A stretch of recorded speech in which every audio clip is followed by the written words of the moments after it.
Mga katropa, no, nakapag-isip na nga pala ako ng ipapangalan ko sa inyo. Ngayon guys, so ayun mga katropa, ay hindi pala. Hello po mga katropa, ay guys na lang, guys na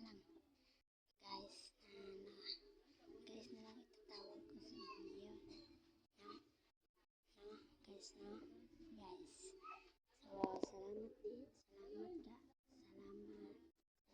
So, salamat po sa inyong pagpapagana views salamat po sa sige ninyong tanaw sa akong mga video biskan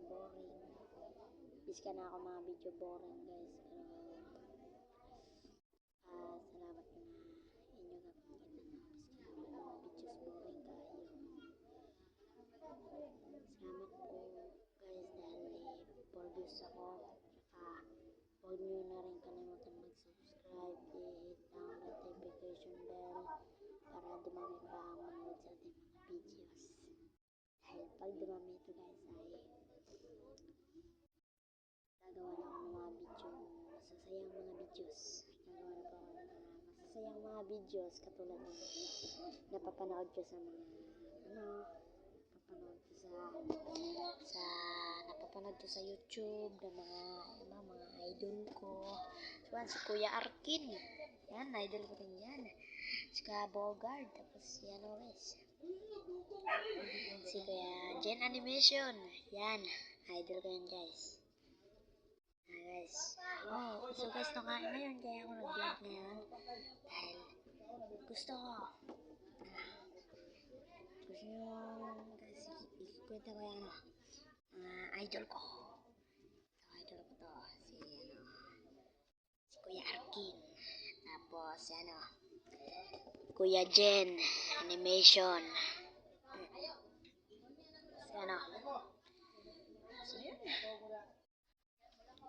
Sino mo ba yun? Alam ko sino yun.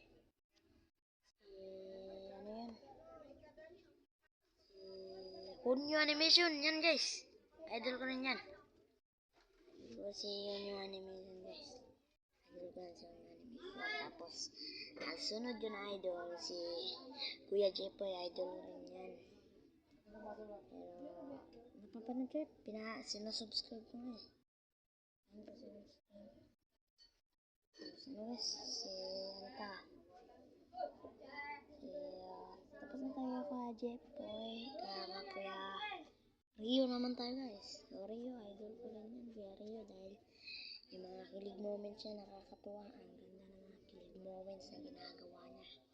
Grabe, na-miss talaga ako yan. Yung kilig moments na ginagawa niya sa kanyang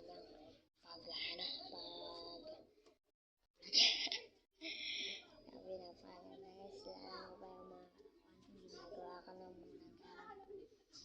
mga face to face pa guys na. So, yun lang para sa ngayon. So, sinasabi na part 2 sa gawin to. Kung tayo panoorin. Sige, gagawin ko yan. Pero mamaya na lang. Basta, gagawin ko.